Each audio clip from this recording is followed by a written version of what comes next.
another edition of MIW. Got the D-Man here, and today's topic is going to be fitness. I don't talk about fitness too much, but it is a very important aspect of your life. You've only got one body. It's got to carry you through until you move on to somewhere else. So you need to take care of it. That is a problem I see in the United States today. We have made everything so easy. Remote control. You don't even have to get up off the couch. You can sit there and eat your Doritos and drink your 50-ounce soda and watch your program all night long. Don't even have to get up. It's amazing. We didn't have that luxury years ago. Didn't have remotes when I was a kid. You had to actually turn the TV on and wait for it to warm up. The point is, we've made it so easy for everyone, they have to go to the gym to stay in shape. Unless you have a physically demanding job, such as maybe you're a bricklayer, you're a hod man, you pour concrete, you're a carpenter, a pipe fitter, glazer, window washer. You ever see those guys hang from the windows? Okay, so today I'm going to give you some tips on how to stay in shape. I'm 60 years old. I'm in excellent shape. I can spar a couple, 2 or 3 rounds with anybody in the ring. I can run.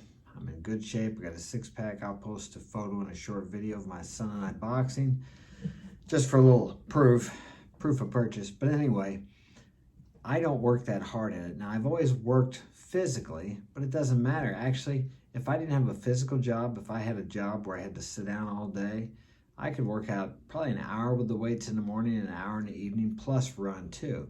But because my job or my employment, I'm self-employed, I have my own business, is physical, which I really like because I feel better at the end of the day as opposed to if I sit down. So for me, I like that. Everybody's different. But I still work out. I still focus on certain muscle groups I want to make look better, I'll say. Because the only reason I do it now is just for looks and the way I feel about myself. Because when I look in the mirror, I like what I see. So when I'm out and about, I walk tall, I feel good about myself. It's not so much about attracting the women. What attracts the women is the aura of your presence. Now that comes from within you and how you feel about yourself. So it's very important to exercise, to like. When you look in the mirror, you want to like what you see. Think about this. If you look in the mirror and you don't like what you see, do you think anybody else is going to like that? Probably not. And if you don't like what you see, then that makes you to where you don't feel very good about yourself. And if you don't feel good about yourself, when you walk up to someone, they're going to pick up on that. They're not going to feel good about you because you don't feel good about you. So I don't know if you're 10 pounds overweight, 50, 100, whatever. I had a weight problem years ago I developed by binging and purging because I was making weight to make a fight when I was an amateur and professional boxer. So I developed a habit and I gained quite a bit of weight. So I understand the struggle of trying to lose weight and trying to be in shape. But I will tell you, even if you don't lose weight, if you get some muscle under it, it looks better. Okay, so, and you got to change your diet. Forget about change your diet, but don't go on a diet. That is a vicious cycle. Few people can go on a diet and maintain the weight they lost. They usually gain it back or they gain back more. The best advice that I can give you is to take one less bite, because that's how you got overweight, by taking one more bite or eating one more cookie. That's what gets you. It's not the half a bag of cookies, it's the one more cookie, unless you eat a half a bag extra every day. And when you're eating, slow down a little bit. When you start to feel full, stop. There are many times I'll take one more bite after I'm already full, and I'll chew it up and I think, you know what, I'm gonna spit it out, because if I go ahead and swallow that, I feel like I'm stuffed later on. Your stomach expands and contracts according to the amount of food that you eat. If you watch me eat, I eat about 4 meals a day, sometimes 5, but I don't eat big meals. So my stomach is not stressed out, so it doesn't take much to fill me up. Although one of the main reasons you probably are overeating is not because you are hungry. Usually it's because it's you're eating for comfort. The same way an alcoholic takes a drink or drinks a few beers. It's for comfort. So there are psychological reasons behind it. So the weight many times, not always, but many times is a symptom of a deeper cause, which the cause may be shame, guilt, fear, anxiety, depression, or there are many other reasons. Like I said, the eating is just the overeating, and the weight gain is the signs that's a symptom of what's going on there. So if you got some baggage inside of you, you need to take a look inside and work on yourself and do what you need to do to get rid of that baggage. There are many 12-step programs for that. Go to a counselor and share with him what's bothering you. Sometimes you don't even know what it is that's bothering you. But what you can do is think about what is bothering you right now, whether it's some shame from when you were a kid and you did something wrong, or maybe somebody molested you or abused you, or your dad, you hated your dad because he was mean to you or ignored you, whatever it is. If you're carrying resentment from that or shame from your childhood, that will result in some kind of addictive behavior, usually does, in your life today, whether it's overeating, whether it's overachieving, whether you drink too much, you do too much drugs, chase women all the time, too much sex, you're watching pornography. There are many ways that this will come out of you. And the only way to get rid of it is to find out what it is and deal with those feelings. Now, what you can do is trade it for something else. If you have an addiction, like overeating, trade that for a more positive habit. It's not easy to do because we do have to eat. That was the one thing I discovered, because I drank and did drugs and all that. It was easy for me to quit drinking and quit doing drugs.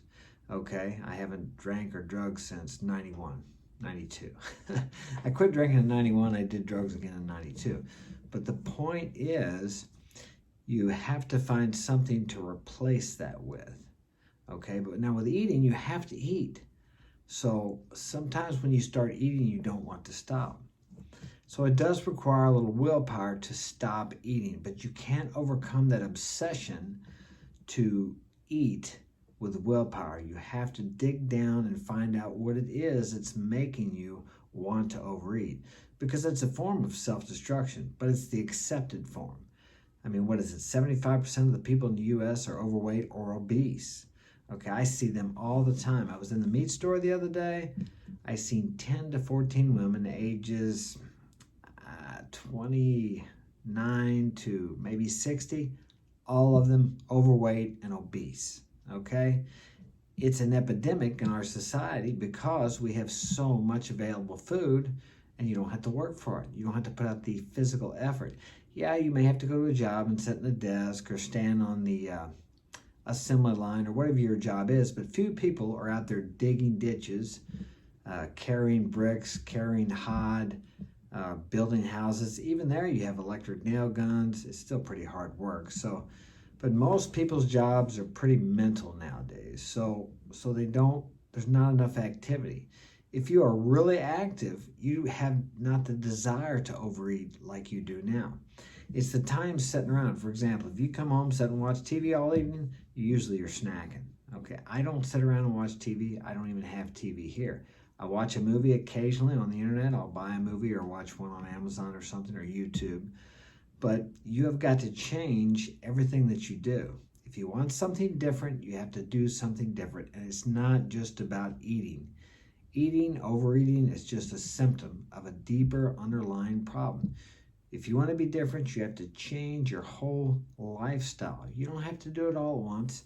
The next time you sit down to eat, just eat one less bite.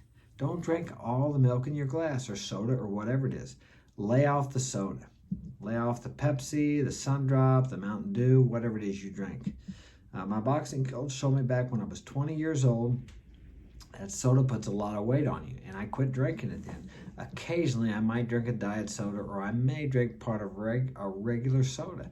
But when I was younger, I drank 2 or 3 sodas a day. It would make your kidneys hurt, and that was just the 9-ounce bottle sodas. I see many people at the quick store drinking these big, giant 50-ounces. Most of them are overweight women, some overweight men. The obesity thing in the United States is really people ruin their knees, they have bad health, their heart, many of them have diabetes.